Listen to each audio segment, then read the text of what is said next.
All right, just a disclaimer today. There is going to be some politics in this Devo. I have definite opinions on things. You might have gathered what some of those might be. This is not going to be a advocacy of a policy, but it's going to be as usual. I tried to make observations from things that don't really have to do with what's going on, but just the situation around us gives opportunity to observe human behavior, and that gives us an opportunity to look at our own Christian behavior. And that's where I've really tried to focus these on. Speaking of opinion, so if you want to come back and try tomorrow because you don't like politics at all and don't like, then feel free to do so.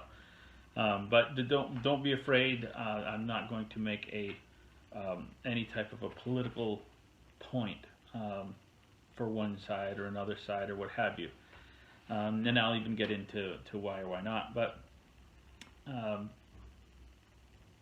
people are attached to their political opinions, or any kind of opinion, actually. If you think about it, not even in a political sense. Think of people who are the most attached to their positions. A lot of times they're the people with the most bizarre positions. Nowhere is that more evident than you go to a flat earth or know a flat earth person. Now, probably not too many of us know a flat earth person. They're pretty hard to find, but they're out there. And those are people that they have an idea that's just strange and out there. And yet they are more married to their positions and beliefs than anybody you know. I think they'd die for their beliefs. I'm not sure, but they are out. And what's funny about these guys is there's not that many of them, and they all fly around and they jet set all over the world going to these conferences. They'll be in Belgium, or they'll be in Germany or Australia, wherever they go, Sweden, Switzerland. And every time they go to one of these, and it's the same group of people, they all just kind of share, because there's not that many of them, so there's limited group of speakers that you can have at these things, and it's all the same people at every one, and they all say the same thing, because when the earth is flat, how many ways can you describe that it's flat? So they all say the same thing at every one of these things, and the same people speaking, so they just go all over the place, patting each other on the back that they're the only few that have the right opinion. But every time they get up in a plane, they are confronted with the fact that they're wrong. I would bet, I have this feeling, I just have this feeling, I don't know, that if we got on an airplane with them, they'd all close the windows and ignore what's out there. They don't want to be confronted with the fact that they're completely wrong. You can't get up into an airplane, and the fact that they have to look at that little screen that tells you how they're flying. Why are we going this way to over here instead of going this way? This is a straight line. If I look at my map, it's a straight line. Why are we going like this to go where we? They have to turn off that screen. I don't want to be confronted. Let's watch a movie or do whatever. Have some more peanuts, and please let us ignore the fact that we are completely wrong. And we do this in a number of ways. But the fact is, they've gotten up a lot of nerve to be the opposite in society, and it takes a lot of nerve to say something as outlandish as the earth is flat. So sometimes the majority's right. We've talked about the majority and whatnot, and sometimes the majority's wrong, and sometimes the majority's right. But they've really got up the nerve to confront the majority, and so they're married to that position. They've been public with it, and so they're going to stay true to it. And I think that's why that they're not going to give up, and they're not going to accept any facts that oppose that viewpoint. And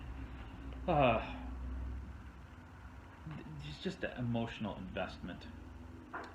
A few years ago, America voted, and we elected as a nation a person, and that person is either liked or disliked strongly. There's no one, and full disclosure, I didn't vote for either candidate, and the reason I didn't do that is I never really thought about how absolutely true this would be. But there was a part of me, I knew that I am in a congregation where everybody is not on one side of the fence. There's a pretty good division, or at least there was at the time, a good division of people, and so I just thought, you know what, I want to be able to speak with people and not feel like I'm with one group or another group, and so I'm just kind of right down the middle, and I can just kind of converse with both sides of our congregation. And so that was, I didn't realize how absolutely prescient that decision was. But I didn't vote for either one, so I have no horse in this race. But it's interesting. There's nobody that's kind of likes Donald Trump, and there's no one that, you know, he could be worse, I guess. He's I don't really particularly, care for him, but he could be worse. Like, you're not that those two groups don't exist.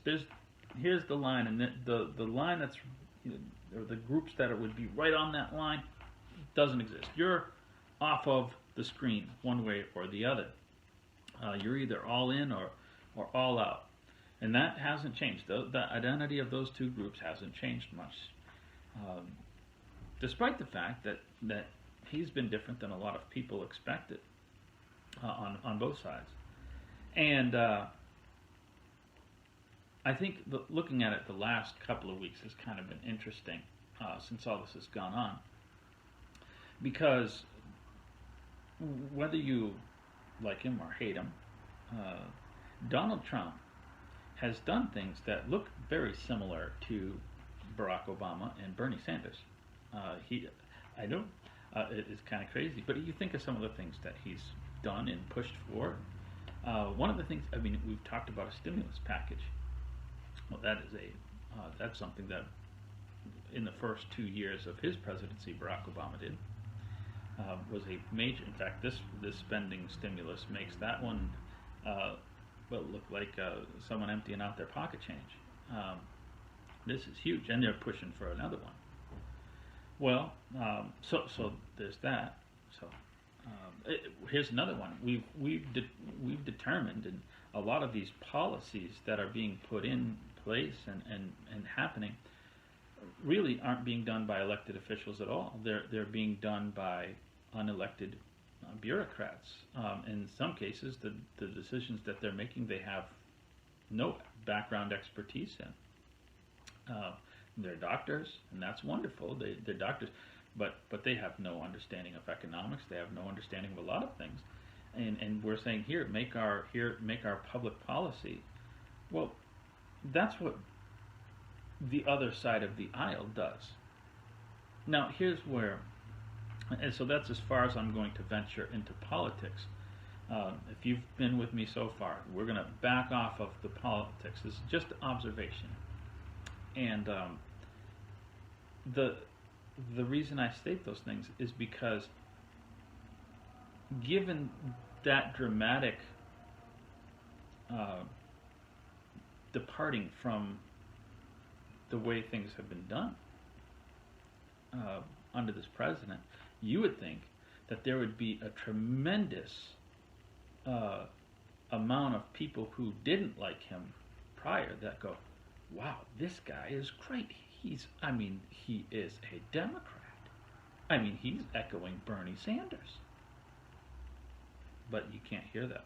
On the contrary, you would think that there would be a lot of people that, red hats and everything, that go, this guy sounds like Bernie Sanders. What are we doing? Those people aren't out there. All I'm hearing from that side of the thing is, hey, he's just done great. This is great, and this is wonderful, and this is the best president ever. And, yeah, nothing's changed. And why?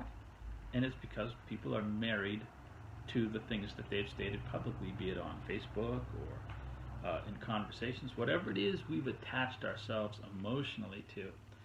we stick with it, and we'll find a reason why. We'll find a rationalization why this is different. Well, yes, there's a stimulus, but he's doing it different. He's doing it different than all the other stimulus packages, or whatever the justification. Yes, he's doing bureaucrat, but he's got good bureaucrats. The other ones didn't, and so we rationalize whatever's being done, or on the other thing. Yeah, well, he might be doing but still there's this thing, and I don't know what the rationalization would be to still oppose Donald Trump if he's doing things that you traditionally have liked. Why would you oppose him? But there will be a rationalization. If you're married to a position against him, then there's nothing that's going to dissuade you. So, what does this have to do with spirituality? Because I want to leave politics. And by the way, if you don't like politics and you've made it this far, there's books of the Bible you shouldn't read, like Daniel, for example, has a lot of politics in it. Just a separate note. But in Matthew chapter 12, and in fact, it's all throughout the Gospels. Here, Jesus is casting out demons, and it can't be denied what he's done. So what do? He casts out demons by the power of demons. So that invalidates what he's doing, and so they seek a rationalization so that they can continue on with their opposition of Jesus. Or in other places he would heal somebody, right? He'd heal a sick or a demon-possessed person or a lame person who's been paralyzed or blind or what have you, and they go, but he did it on the Sabbath day, so therefore it's invalid. It's not a real healing. Yes, we know he did it, but it's invalid. We're married to this position that Jesus isn't really the Messiah, and even though he's doing these things, we're going to have to discredit it somehow. So we'll look at something really bizarre to try to some rationalization. So the point that I want to leave you with is to examine the things we say spiritually, and to not rationalize them away. Look at when we are confronted with different information on something spiritually, that here's a different idea. Don't just rationalize it away because I've been married to this position. Here's what I was taught in Bible college, or here's what I was taught by my preacher when I was a kid, or whatever the thing is. Don't be married to it just because. And a lot of times we're emotionally attached to something. But open yourselves up, because you might be on the wrong side of the story. So, all right, I'm going to leave you there, and we'll try to do something not political tomorrow.